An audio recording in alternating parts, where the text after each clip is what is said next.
இவ்வுலகத்திலுள்ள அனைத்தும் பொருட்களால் ஆனது. பொருள் அல்லது பொருட்பாலின் பகுதியில் திருவள்ளுவர் அரசியல், அமைச்சியல், அங்கவியல், கூலியல், படையியல், நட்பியல், குடியியல் என்னும் இயல்களால் பகுத்துள்ளார்.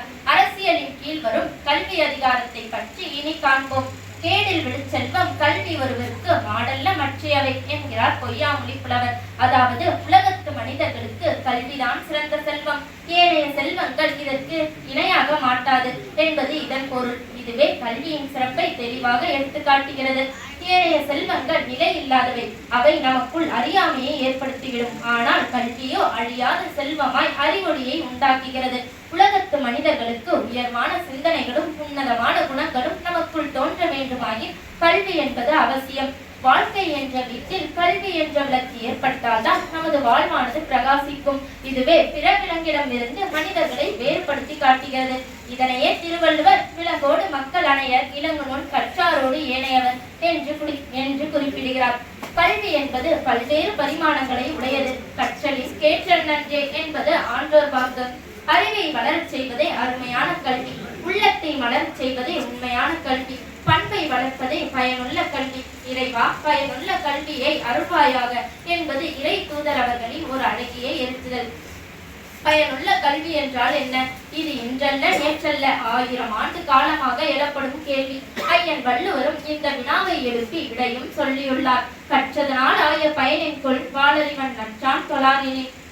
இறைவனான தாய், தந்தை, ஆசிரியர்களுக்கு அடிபணிந்து வாழும் பண்பை கற்றுத்தராத கல்வி பயனற்றதே ஆகும் என்று 2000 ஆண்டுகளுக்கு முன்பே ஐயன் வள்ளுவர் கூறியுள்ளார்.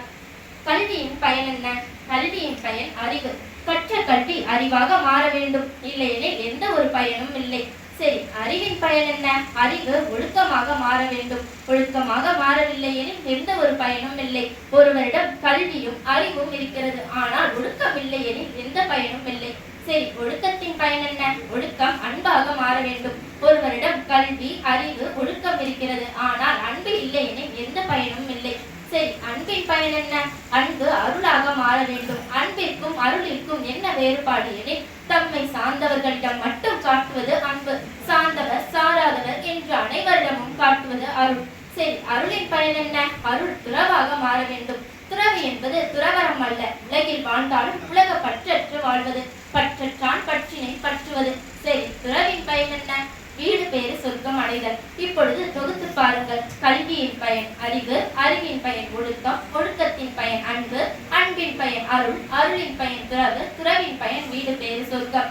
இப்பொழுது நமக்கு எளிதாக புரிந்திருக்கும். சிறந்த கல்வி ஒரு மனிதனை உயர்ந்த இடத்திற்கு இட்டு செல்லும். இந்த உலகில் கல்வியால் சிறந்தவர்கள் பலரை